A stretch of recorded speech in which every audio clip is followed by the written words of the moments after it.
Adventures of Sherlock Holmes by Sir Arthur Conan Doyle. Adventure 1. A Scandal in Bohemia. Sections 1 through 3. Section 1. To Sherlock Holmes, she is always the woman. I have seldom heard him mention her under any other name. In her eyes, she eclipses and predominates the whole of her sex. It was not that he felt any emotion akin to love for Irene Adler. All emotions, and that one particularly, were abhorrent to his cold, precise, but admirably balanced mind. He was, I take it, the most perfect reasoning and observing machine that the world has seen. But as a lover, he would have placed himself in a false position. He never spoke of the softer passions, save with a jibe and a sneer. They were admirable things for the observer, excellent for drawing the veil from men's motives and actions. But for the trained reasoner to admit such intrusions into his own delicate and finely adjusted temperament was to introduce a distracting factor which might throw a doubt on all his mental results. Grit in a sensitive instrument, or a crack in one of his own high-powered lenses, would not be more disturbing than a strong emotion in a nature such as his. And yet there was but one woman to him, and that woman was the late Irene Adler, of dubious and questionable memory. I have seen little of Holmes lately. My marriage had drifted us away from each other. My own complete happiness and the home-centered interests which rise up around the man who first finds himself master of his own establishment were sufficient to absorb all my attentions, while Holmes, who loathed every form of society with his whole Bohemian soul, remained in our lodgings in Baker Street. Buried among his old books and altering from week to week between cocaine and ambition, the drowsiness of the drug, and the fierce energy of his own keen nature, he was still, as ever, deeply attracted by the study of crime, and occupied his immense faculties and extraordinary powers of observation in following out these clues, and clearing up those mysteries which had been abandoned as hopeless by the official police. From time to time I heard some vague account of his doings, of his summons to Odessa in the case of the Trepov murder, of his clearing up of the singular tragedy of the Atkinson brothers at Tyrcomele, and finally of the mission which he had accomplished so delicately and successfully for the reigning family of Holland. Beyond these signs of his activity, however, which I merely shared with all the readers of the daily press, I knew little of my former friend and companion. One night, it was on the 20th of March, 1888, I was returning from a journey to a patient, for I had now returned to civil practice, when my way led me through Baker Street. As I passed the well-remembered door, which must always be associated in my mind with my wooing, and with the dark incidents of the Stoty and Scarlet, I was seized with a keen desire to see Holmes again, and to know how he was employing his extraordinary powers. His rooms were brilliantly lit, and even as I looked up, I saw his tall, spare figure pass twice in a dark silhouette against the blind. He was pacing the room, swiftly, eagerly, with his head sunk upon his chest and his hands clasped behind him. To me, who knew his every mood and habit, his attitude and manner, told their own story. He was at work again. He had risen out of his drug-created dreams, and was hot upon the scent of some new problem. I rang the bell, and was shown up to the chamber, which had formerly been in part my own. His manner was not effusive. It seldom was, but he was glad, I think, to see me. With hardly a word spoken, but with a kindly eye, he waved me an armchair, threw across his case of cigars, and indicated a spirit case and a gasogene in the corner. Then he stood before the fire and looked me over in his singular, introspective fashion. "Wedlock suits you," he remarked. "I think, Watson, that you have put on 7.5 pounds since I saw you." "7!" I answered. "Indeed, I should have thought a little more, just a trifle more, I fancy, Watson. And in practice again, I observe. You did not tell me that you intended to go into harness." "Then how do you know?" "I see it, I deduce it. How do I know that you have been getting yourself very wet lately, and that you have a most clumsy and careless servant girl?" "My dear Holmes," said I, "this is too much. You would certainly have been burned had you lived a few centuries ago. It is true that I had a country walk on Thursday, and came home in a dreadful mess, but as I have changed my clothes, I can't imagine how you deduce it. As to Mary Jane, she is incorrigible, and my wife has given her notice. But there again I fail to see how you work it out." He chuckled to himself, and rubbed his long, nervous hands together. "It is simplicity itself," said he. "My eyes tell me that on the inside of your left shoe, just where the firelight strikes it, the leather is scourged by 6 almost parallel cuts. Obviously they have been caused by someone who has very carelessly scraped around the edges of the soles in order to remove crusted mud from it.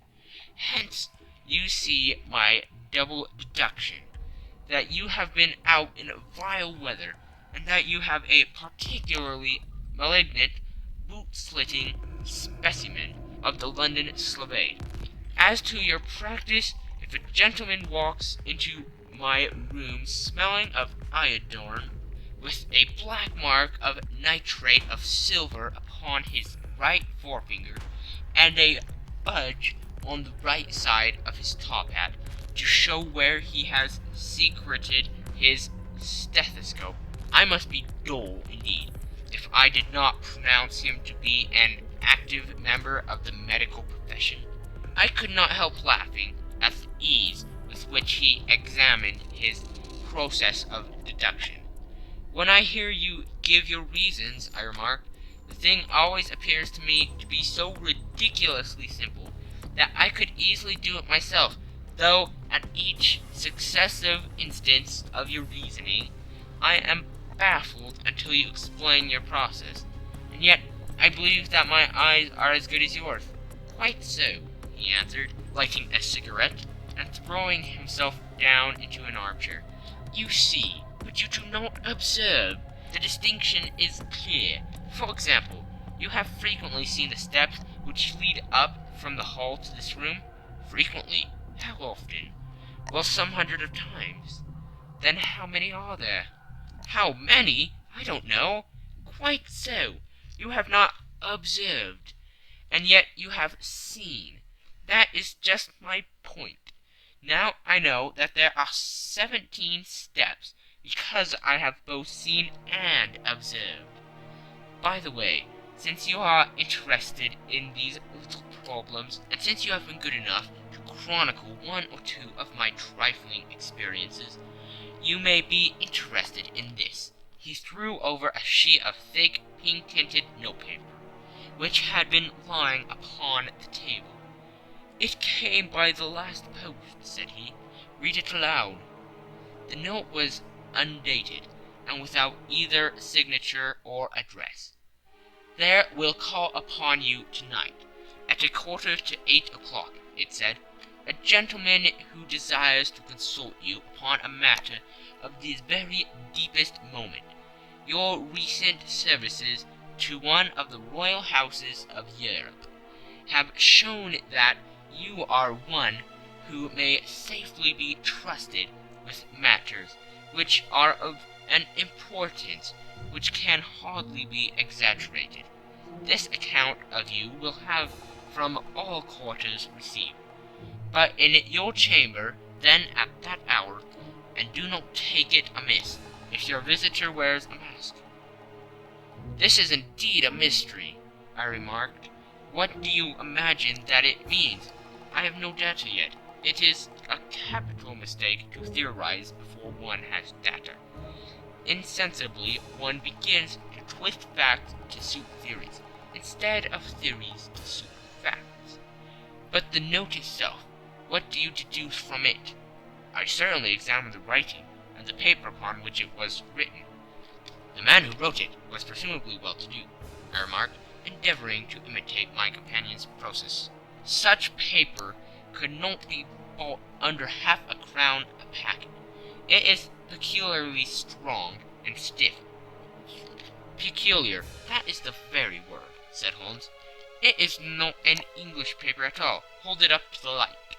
I did so, and saw a large E with a small g, a P, and a large G with a small t woven into the texture of the paper. What do you make of that? Asked Holmes. The name of the maker, no doubt, or his monogram, rather. Not at all. The G with a small t stands for Gesellschaft, which is German for company.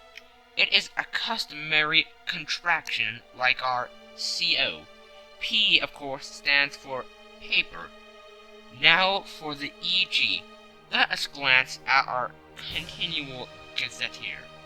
He took down a heavy brown volume from his shelves. Eglots. Here we are. Egeria.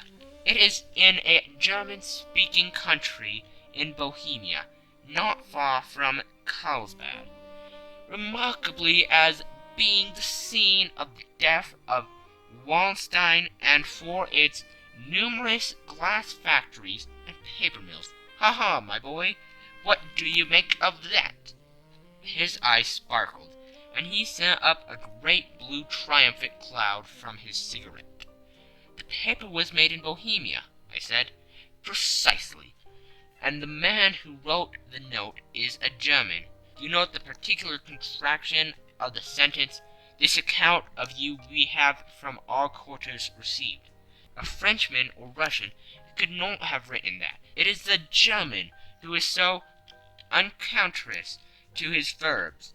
It only remains, therefore, to discover what is wanted by this German, who writes upon Bohemian paper and prefers wearing a mask to showing his face. And here he comes, if I am not mistaken, to resolve all our doubts. As he spoke, there was the sharp sound of horses' hoofs, and the grating wheels against the curb, followed by a sharp pull at the bell. Holmes whistled. A pair by the sound, said he. Yes, he continued, glancing out of the window, a nice little Brahmin, and a pair of beauties, 150 guineas apiece. There's money in this case, Watson, if there is nothing else. I think that I had better go, Holmes. Not a bit, Doctor. Stay where you are. I am lost without my Boswell, and that promises to be interesting. It would be a pity to miss it. But your client, never mind him. I may want your help, and so may he. Here he comes. Sit down in that armchair, Doctor, and give us your best attention. A slow and heavy step, which had been heard upon the stairs, and in the passage, paused immediately outside the door. Then there was a loud and authoritative tap. "Come in," said Holmes. A man entered, who could hardly have been less than 6 feet 6 inches in height, with the chest and limbers of a Hercules. His dress was rich with a richness which would, in England, be looked upon as akin to bad taste. Heavy bands of astrakhan were slashed across the sleeves and fronts of his double-breasted coat, while the deep blue coat, which was thrown over his shoulders, was lined with flame-colored silk and secured at the neck with a brooch, which consisted of a single flaming beryl. Boots, which extended halfway up his calves, and which were trimmed at the tops with rich brown fur, completed the impression of barbaric opulence, which was suggested by the whole appearance. He carried a broad-brimmed hat in his hand, while he wore across the upper part of his face, extending down the past the cheekbones, a black visored mask, which he had apparently adjusted that very moment, for his hand was still raised to it as he entered. From the lower part of the face he appeared to be a man of strong character, with a thick hanging lip, and a long, straight chin suggestive of resolution, pushed to the length of obstinacy. "You had my note?" he asked, with a deep, harsh voice, and a strongly marked German accent. "I told you that I would call." He looked from one to the other of us, as if uncertain which to address. "Pray take a seat," said Holmes. "This is my friend and colleague, Dr. Watson, who is occasionally good enough to help me in my cases. Whom have I the honor to address?" "You may address me as Count von Kramm, a Bohemian nobleman. I understand that this gentleman, your friend, is a man of honor and discretion, whom I may trust with a matter of the most extreme importance. If not, I should much prefer to communicate with you alone." I rose to go, but Holmes caught me by the wrist and pushed me back into my chair. "It is both or none," said he. "You may see before this gentleman anything which you may say to me." The Count shrugged his broad shoulders. "Then I must begin," said he, "by binding you both to absolute secrecy for 2 years. At the end of that time, the matter will be of no importance. At present, it is too much to say that it is of such weight it may have an influence upon European history." "I promise," said Holmes, "and "You may excuse this mask," countered our strange visitor. "The august person who employs me wishes his agent to be unknown to you, and I may confess at once that the title by which I have just called myself is not exactly my own." "I was aware of it," said Holmes dryly. "The circumstances are of great delicacy, and every precaution has to be taken to quench what might grow to be an immense scandal and seriously compromise one of the reigning families of Europe. To speak plainly, the matter implicates the great house of Austrian hereditary kings of Bohemia." "I was also aware of that," murmured Holmes, setting himself down in his armchair, closing his eyes. Our visitor glanced with some apparent surprise at the rigid, longing figure of the man, who had been no doubt depicted to him as the most insensitive reasoner, a most energetic agent in Europe. Holmes slowly reopened his eyes, and looked impatiently at his gigantic client. "If your Majesty would condescend to state your case," he remarked, "I should be better able to advise you." The man sprang from his chair, and paced up and down the room in uncontrollable agitation. Then, with a gesture of desperation, he tore the mask from his face and hurled it upon the ground. "You are right!" he cried. "I am the king. Why should I attempt to conceal it?" "Why, indeed?" murmured Holmes. "Your Majesty had not spoken before. I was aware that I was addressing William Gottfried Sigmund von Armstrong, Grand Duke of Castle Flatzin, and hereditary King of Bohemia." "But you can understand," said our strange visitor, sitting down once more and passing his hand over his high white forehead. "You can understand that I am not accustomed to doing such business in my own person, that I could not confide it to an agent without putting myself in his power. I have come incognito from Pregu, from the purpose of consulting you." "Then pray consult," said Holmes, shutting his eyes once more. "The facts are briefly these. Some 5 years ago, during a lengthy visit to Warsaw, I made the acquaintance of the well-known adventuress Irene Adler. The name is no doubt familiar to you?" "Kindly look her up in my index, Doctor," murmured Holmes, without opening his eyes. For many years he had adopted a system of docking all paragraphs concerning men and things, so that it was difficult to name a subject or a person on which he could not at once furnish information.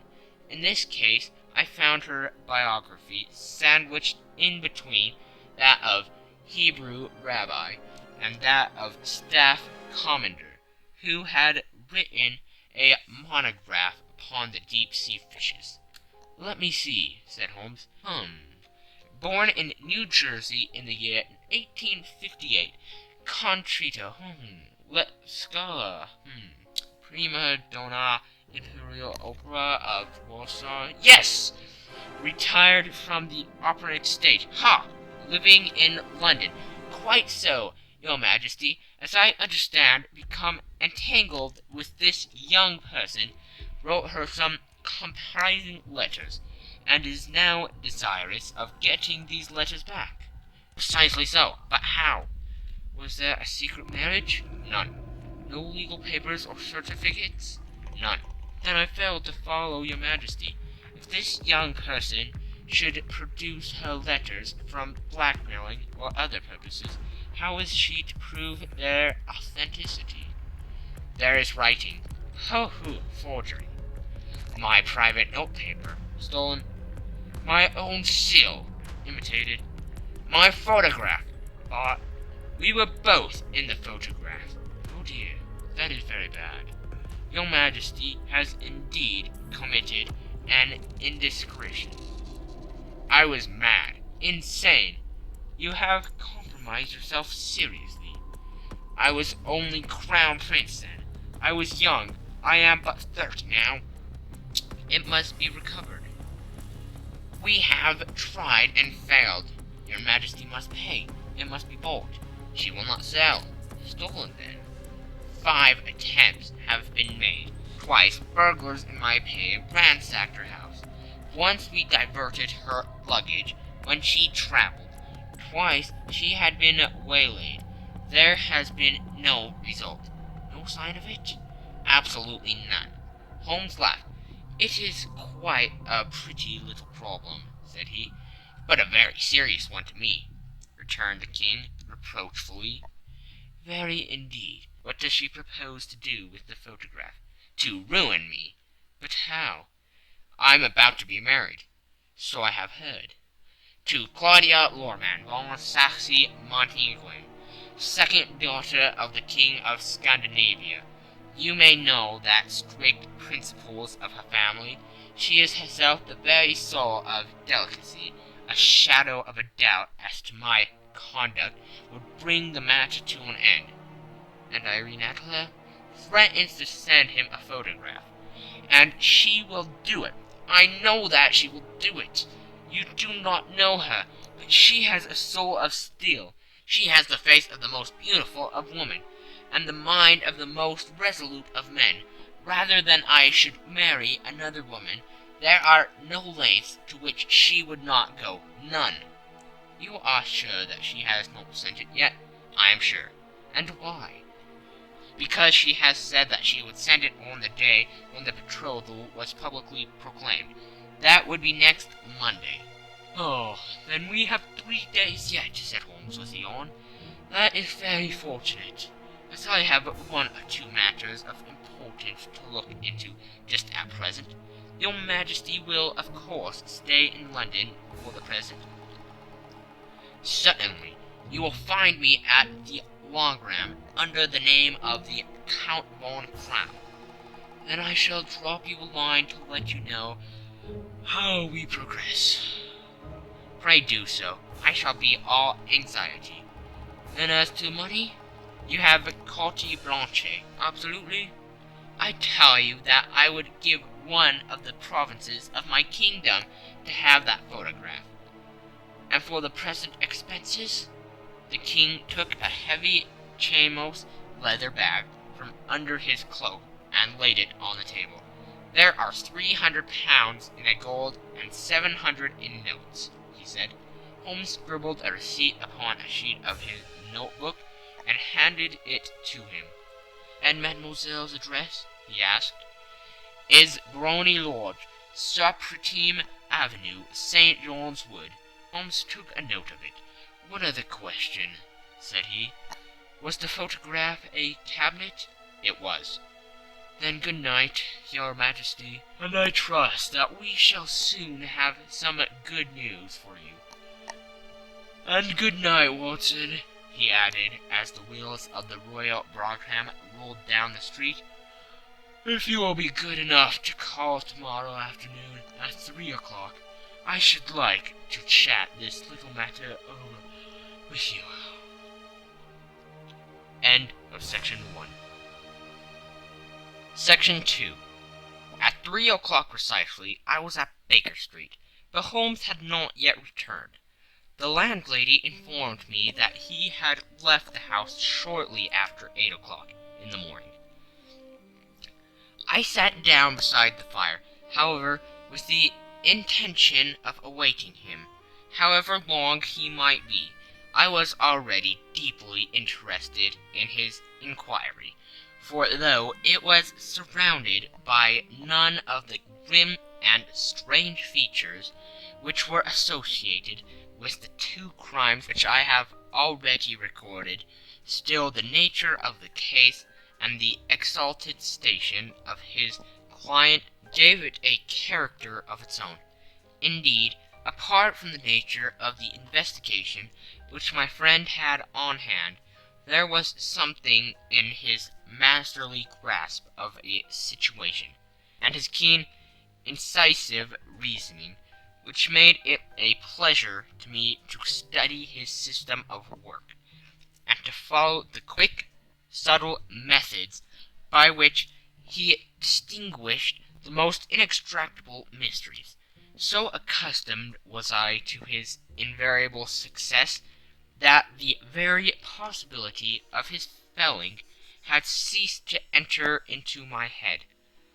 It was close upon 4 before the door opened, and a drunken-looking groom, ill-kept and side-whiskered, with an inflamed face and disreputable clothes, walked into the room. Accustomed as I was to my friend's amazing powers in the use of disguises, I had to look 3 times before I was certain that it was indeed he. With a nod he vanished into the bedroom, whence he emerged in 5 minutes, too suited and respectable as of old. Putting his hands into his pockets, he stretched out his legs in front of the fire and laughing heartily for some minutes. Well, really, he cried, and then he choked and laughed again, until he was obliged to lie back, limp and helpless, in the chair. What is it? It's quite too funny. I am sure you could never guess how I employed my morning, or what I ended by doing. I can't imagine. I suppose that you have been watching the habits and perhaps the house of Miss Irene Adler? Quite so, but the sequel was rather unusual. I will tell you, however. I left the house a little after 8 o'clock this morning, in the character of a groom, out of work. There is a wonderful sympathy and freemasonry among poor men, but one of them, and you will know all that there is to know, I soon found Brotny Lodge. It is a Bazille villa, with a garden at the back, but built on it right up to the road, 2 stories, Chubb walk to the door. Large sitting room on the right side, well furnished with long windows almost to the floor, and those prosperous English window fasteners which a child could open.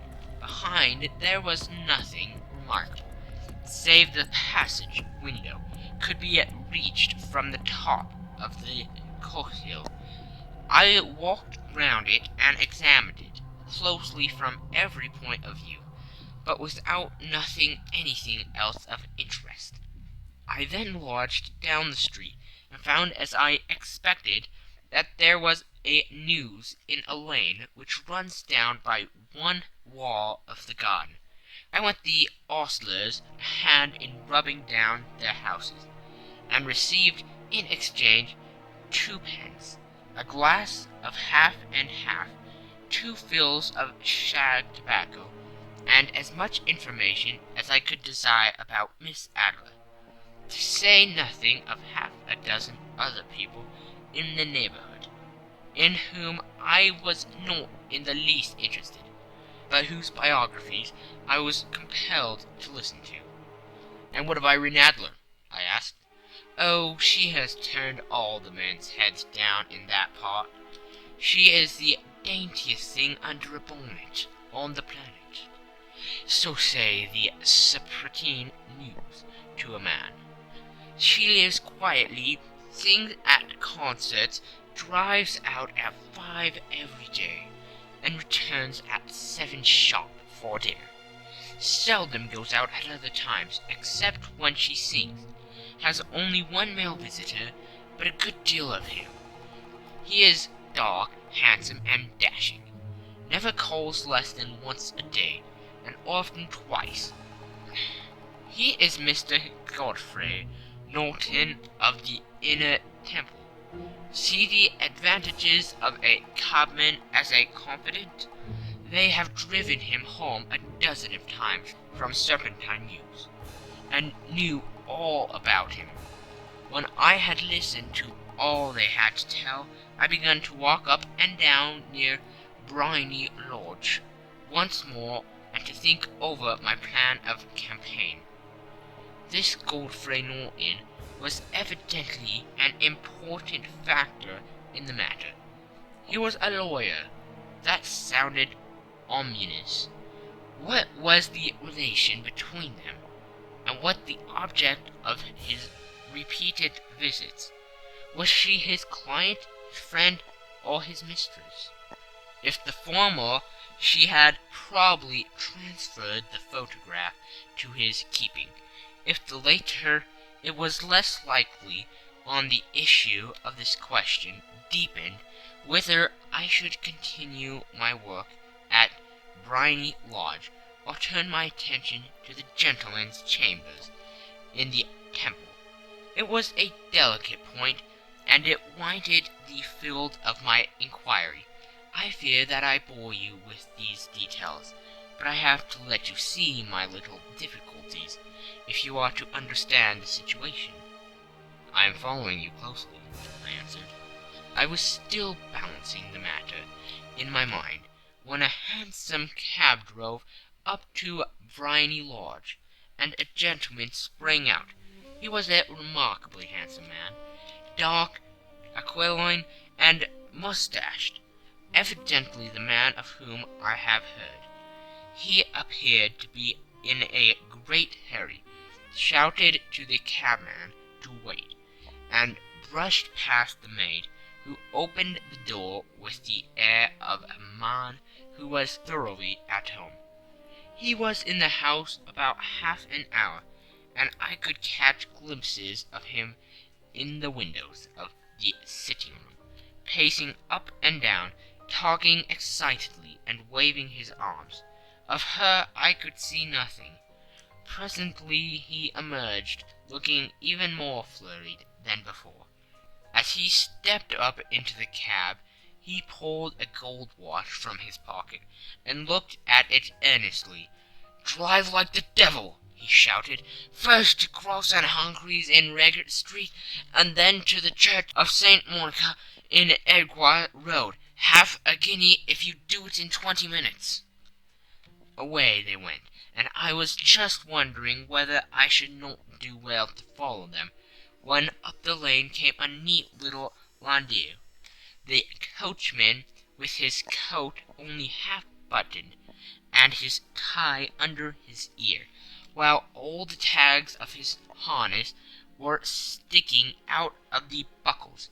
It hadn't pulled up before she shot out of the hall door and into it. I only caught a glimpse of her at the moment, but she was a lovely woman, with a face that a man might die for. "The Church of St. Monica, John," she cried, "and half a sovereign if you reach it in 20 minutes. This was quite too good to lose, Watson.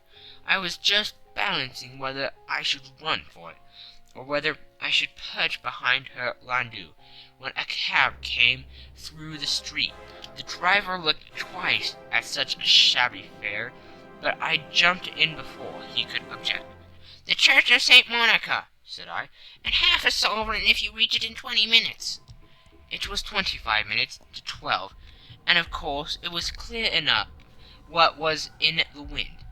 My cabby drove fast. I don't think I ever drove faster, but the others were there before us, the cab and the landau, with their steaming horses, were in front of the door. When I arrived, I paid the man and hurried into the church. There was not a soul there, save the two whom I had followed, and a surpliced clergyman, who seemed to be expostulating with them.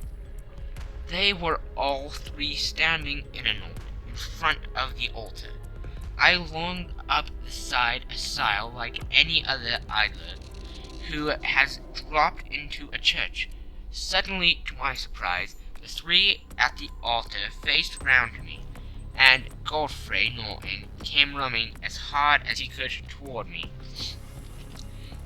"Hank," he cried, "you'll do. Come. "What then?" I asked. "Come, man, come, only 3 minutes, or it won't be legal."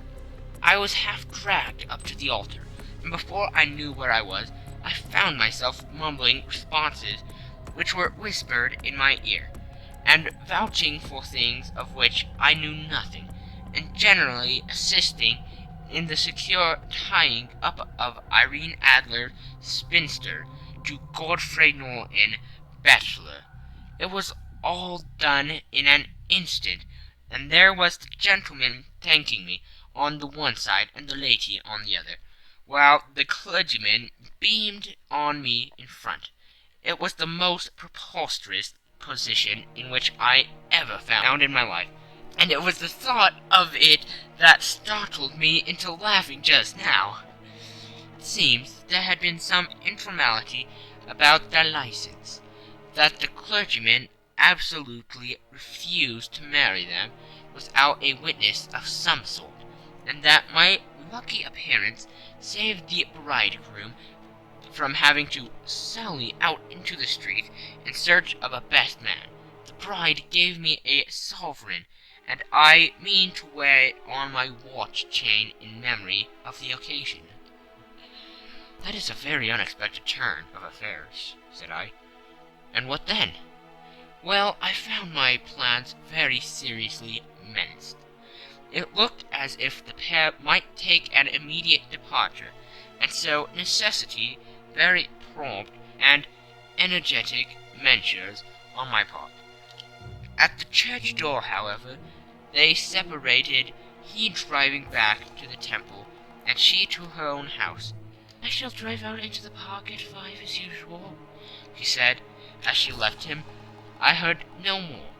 They drove away in different directions, and I went off to make my own arrangements, which are some cold beef and a glass of beer, he answered, ringing the bell. "I have been too busy to think of food, and I am likely to be bustier still this evening. By the way, Doctor, I shall want your cooperation." "I shall be delighted." "You don't mind breaking the law?" Not in the least. No running a chance of arrest? Not in a good cause? Oh, the case is excellent. Then I am your man. I was sure that I might rely on you. But what do you wish? When Miss Turner has brought in the tray, I will make it clear to you now, he said, as he turned hungrily on the simple fare that our landlady had provided. I must discuss it while I eat, for I have not much time. It is nearly 5 now. In 2 hours we must be on the scene of action. Miss Irene, or Madame, rather, returns from her drive at 7. We must be at Briony Lodge to meet her. And what then? You leave that to me. I have already arranged what is to occur. There's only one point on which I must insist.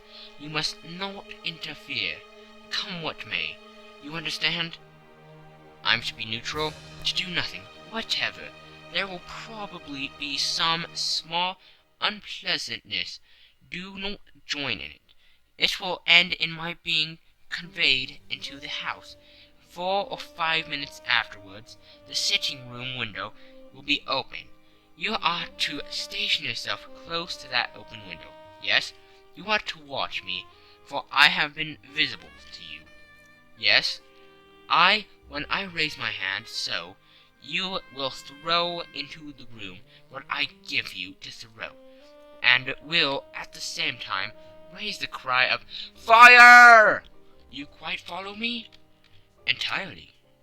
It is nothing more formidable, he said, taking a long cigar-shaped roll from his pocket.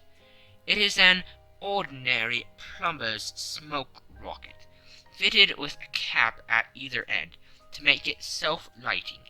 Your task is confined to that. When you raise your cry of "Fire!" it will be taken up by quite a number of people. You may then walk to the end of the street, and I will rejoin you in 10 minutes. I hope that I have made myself clear. I am to remain neutral, to get near the window, to watch you, and at your signal to throw this object, then to raise the cry of "Fire!" and to wait you at the corner of the street. Precisely. Then you may entirely rely on me? That is excellent. I think, perhaps, it is almost time that I prepare for the new role I have to play. He disappeared into his bedroom, and returned in a few minutes, in the character of an amiable and simple-minded nonconformist clergyman. His broad black hat, his baggy trousers, his white tie, his sympathetic smile, and general look of peering and benevolent curiosity were such as Mr. John Hare alone could have equalled. It is not merely that Holmes changed his costume. His expression, his manner, his very soul seemed to vary every fresh part that he assumed. The stage lost a fine actor, even as science lost an acute reasoner when he became a specialist in crime.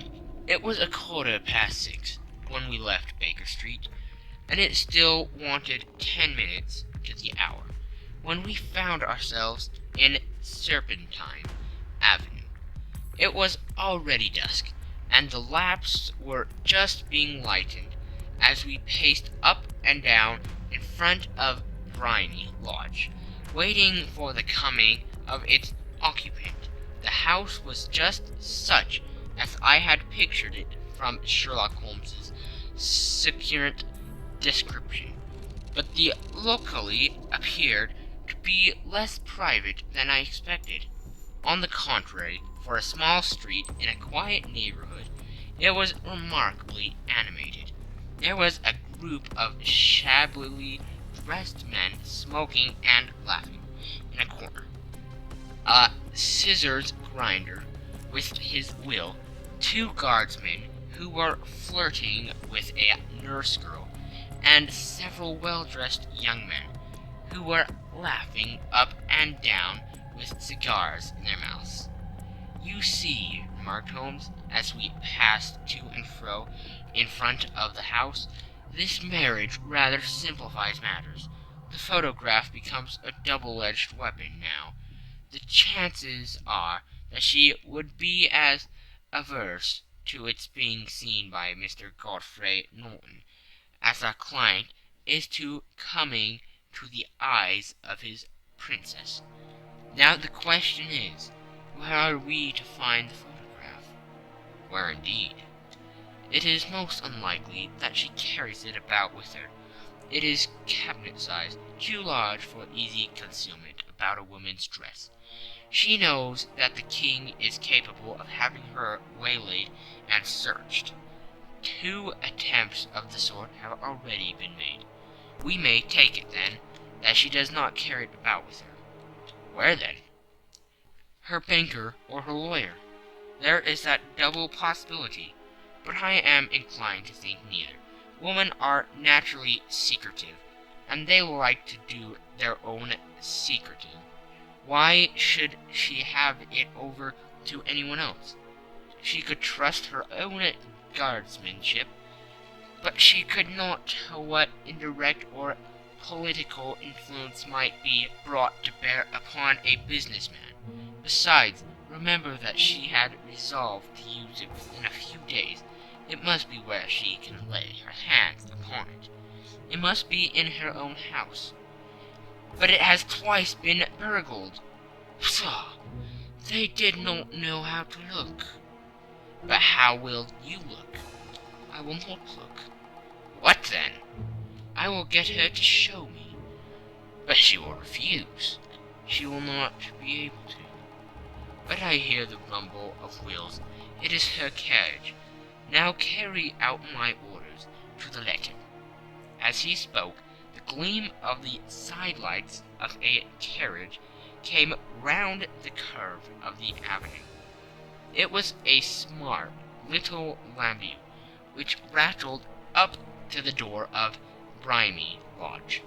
As it pulled up, one of the loafing's men at that corner dashed forward to open the door, in the hope of earning a copper, but was elbowed away by another loafer, who had rushed up with the same intention. A fierce quarrel broke out, which was increased by the 2 guardsmen, who took sides with one of the longers, and by the scissors grinder, who was equally hot upon the other side. A blow was struck, and in an instant the lady, who had stepped from her carriage, was the centre of a little knot of flourish and struggling men, who struck savagely at each other with their fists and sticks. Holmes dashed into the crowd to protect the lady, but just as he reached her he gave a cry and dropped to the ground, with the blood running freely down his face.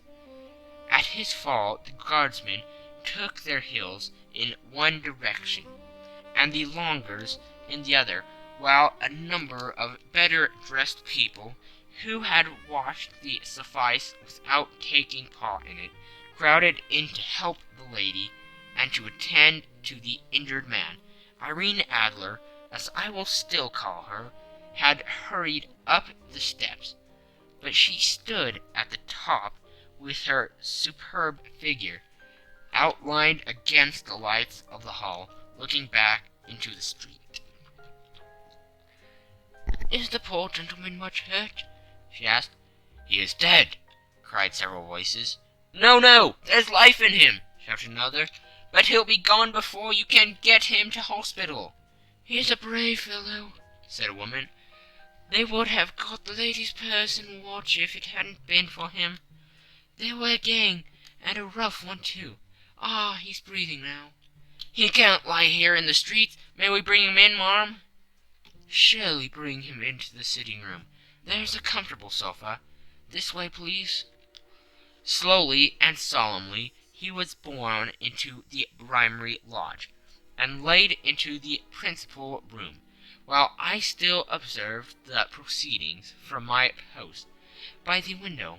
The lamps had been lit, but the blinds had been drawn so that I could see Holmes as he lay upon the couch. I do not know whether he was seized with compunction at that moment for the part he was playing, but I know that I never felt more heartily ashamed of myself in my life than when I saw the beautiful creature against whom I was conspiring, or the grace and kindliness with which she waited upon the injured man. And yet it would be the blackest treachery to Holmes to draw back now from the part which he had entrusted to me. I hardened my heart, and took the smoke rocket from under my ulster. After all, I thought, we are not injuring her. We are but preventing her from injuring another. Holmes had sat up upon the couch, and I saw him mention like a man who is in need of air. A maid rushed across the grave, opened the window. At the same instant I saw him raise his hand, and at the signal I tossed my rocket into the room, with the cry of "Fire!" The word was no sooner out of my mouth than the whole crowd of spectators, well dressed and ill, gentlemen, ulsters, and servant-maids, joined in the general shriek of "Fire!" Thick clouds of smoke curled through the room, and out those open windows. I caught a glimpse of rushing fingers, and a moment later the voice of Holmes from within, assuring them that it was a false alarm. Slipping through the shouting crowd, I made my way to the corner of the street, and in 10 minutes was rejoiced to find my friend's arm in mine, and to get away from the scene of uproar. He walked swiftly and in silence for some few minutes until we had turned down on one of the quiet streets which led towards the Edgware Road. "You did it very nicely, Doctor," he remarked. "Nothing could have been better. It is all right." "You have the photograph?" "I know where it is." "And how did you find out?" "She showed me, as I told you she would." "I am still in the dark." "I do wish to make a mystery," said he, laughing. "The matter was perfectly simple. You are, of course, saw that everyone in the street was an accomplice. They were all engaged for the evening." "I guessed as much." "Then, when the row broke out, I had a little moist red paint in the palm of my hand. I rushed forward, fell down, clapped my hand to my face, and became a piteous spectacle. It is an old trick." "That also I could fathom." "Then they carried me in. She was bound to have me in. What else could she do? And into her sitting-room, which was the very room which I suspected. It lay between that and her bedroom, and I was determined to see which. They laid me on a couch. I motioned for air. They were compelled to open the window, and you had your chance." "How did that help you?" "It was all important. When a woman thinks that her house is on fire, her instinct is at once to rush to the thing which she values most. It is a perfectly overpowering impulse, and I have more than once taken advantage of it. In the case of the Darlington substitution scandal, it was of use to me, and also in the Arnsworth Castle business. A married woman grabs at her baby, an unmarried one reaches for her jewelry box. Now it was clear to me that Our Lady of today had nothing in the house more precious to her than what we are in quest of. She would rush to secure it. The alarm of the fire was admirably done. The smoke and shouting were enough to shake nerves of steel. She responded beautifully. The photograph is in a recuse behind a sliding panel, just above the right bell pull. She was there in an instant, and I caught a glimpse of it as she half drew it out. When I cried out that it was a false alarm, She replaced it, glancing at the rocket, rushed from the room, and I have not seen her since. I rose, and making my excuses, escaped from the house. I hesitated whether to attempt to secure the photograph at once, but the coachman had come in, and as he was watching me narrowly, it seemed safer to wait. A little over precipitance may ruin all. "And now?" I asked. "Our quest is practically finished. I shall call with the king tomorrow, and with you, if you care to come with us. We will be showed into the sitting-room to wait for the lady, but it is probable that when she comes she may find neither us nor the photograph. It might be a satisfaction to his Majesty to regain it with his own hands." "And when will you call?" "At 8 in the morning. She will not be up, so that we shall have a clear field. Besides, we must be prompt, for this marriage may mean a complete change in her life and habits. I must wire to the king without delay." We had reached Baker Street, and had stopped at the door. He was searching his pockets for the key, when someone passing said, "Good night, Mr. Sherlock Holmes." There were several people on the pavement at the time, but the greeting appeared to come from a slim youth in an ulster who had hurried by. "I've heard that voice before," said Holmes, starting down the dimly lit street. "Now I wonder who the deuce that could have been." End of Section 2. Section 3. I slept at Baker Street that night, and we were engaged upon our toast and coffee in the morning, when the King of Bohemia rushed into the room. "You have really got it?" he cried, grasping Sherlock Holmes by either shoulder, or looking eagerly into his face. "Not yet.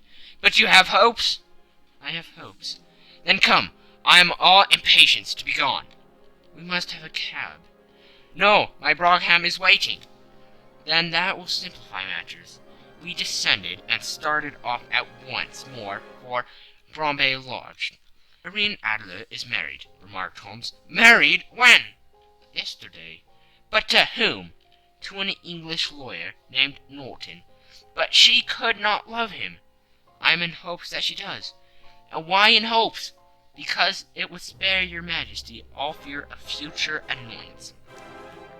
If the lady loves her husband, she does not love your Majesty. If she does not love your Majesty, then there is no reason why she should interfere with your Majesty's plan." "It is true, and yet, well, I wish she had been of my own station. What a queen she would have made." He relapsed into a mood silence, which was not broken until we drew up in Serpentine Avenue. The door of Bromley Lodge was open, and an elderly woman stood up the steps. She watched us with a sardonic eye as we stepped from the brougham. "Mr. Sherlock Holmes, I believe," said she. "I am Mr. Holmes," answered my companion, looking at her with a questioning and rather startled gaze. "Indeed, my mistress told me that you were likely to call. She left this morning with her husband by the 5:15 train from Charing Cross for the Continent." "What?" Sherlock Holmes staggered back with the jargon and surprise. "Do you mean that she has left England?" "Never to return." "And the papers?" asked the king hoarsely. "All is lost." "We shall see." He pushed past the servant and rushed into the drawing-room, followed by the king and myself. The furniture was scattered about in every direction, with the dismantled shelves and open drawers, as if the lady had hurriedly ransacked them before her flight. Holmes rushed at the bell-pull, tore back a small sliding shutter, and plunging in his hand, pulled out a photograph and a letter. The photograph was of Irene Adler herself in evening dress. The letter was superseded to Sherlock Holmes, Esq., to be left till called for. My friend tore it open, and we all three read it together. It was dated midnight of the preceding night, and ran in this way. My dear Mr. Sherlock Holmes, you really did it well. You took me in completely. Until after the alarm of fire, I had not a suspicion. But then, when I found how I had betrayed myself, I began to think. I had been warned against you months ago. I had been told that if the king employed an agent, it would certainly be you, and your address had been given me. Yet, with all this, you made me reveal what you wanted to know. Even after I became suspicious, I found it to think evil of such a dear, kind old clergyman. But you know I haven't been trained as an actress myself. Now, costume is nothing new to me. I often take advantage of the freedom which it gives. I sent John the coachman to watch you, ran upstairs, got into my walking clothes, as I call them, and came down just as you departed. Well, I followed you to your door, and so made sure that I was really an object of interest to the celebrated Mr. Sherlock Holmes. Then I rather imprudently wished you good night, and started for the temple to see my husband. We thought the best resource was flight, when we pursued by so formidable an antagonist. So you will find the nest empty when you call tomorrow. As to the photograph, your client may rest in peace. I love and am loved by a better man than he. The king may do what he will without hindrance from one who he has cruelly wronged. I keep it only to safeguard myself, and to preserve a weapon which will always secure me from any steps which he might take in the future. I leave a photograph which he might care to possess, and I remain, dear Mr. Sherlock Holmes, very truly yours, Irene Norton, née Adler. What a woman! Oh, what a woman! Cried the King of Bohemia, when we had all three read this epistle. Did I not tell you how quick and resolute she was? Would she not have made an admirable queen? Is it not a pity that she was not on my level? From what I have seen of the lady, she seems indeed to be on a very different level to you, Majesty, said Holmes coldly. I am sorry that I have not been able to bring your Majesty's business to a more successful conclusion. On the contrary, my dear sir, cried the king, nothing could be more successful. I know that her word is inviolate. The photograph is now as safe as if it were in the fire. I am glad to hear your Majesty say so. I am immensely indebted to you. Pray tell me in what way I can reward you. This ring, he slipped an emerald snake ring from his finger and held it out upon the palm of his hand. Your Majesty has something which I should value even more highly, said Holmes. You have but to name it. The photograph. The king stared at him in amazement. Irene's photograph, he cried. Certainly, if you wish it. I thank your Majesty.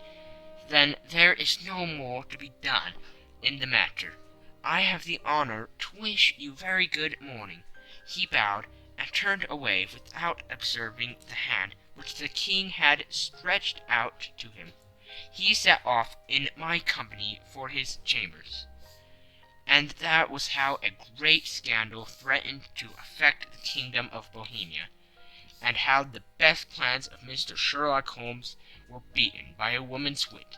He used to make merry over the cleverness of woman, but I have not heard him do it of late. And when he speaks of Irene Adler, or when he refers to her photograph, it is always under the honorable title of the woman. End of section 3. End of the scandal in Bohemia. This is a TBOL3 production.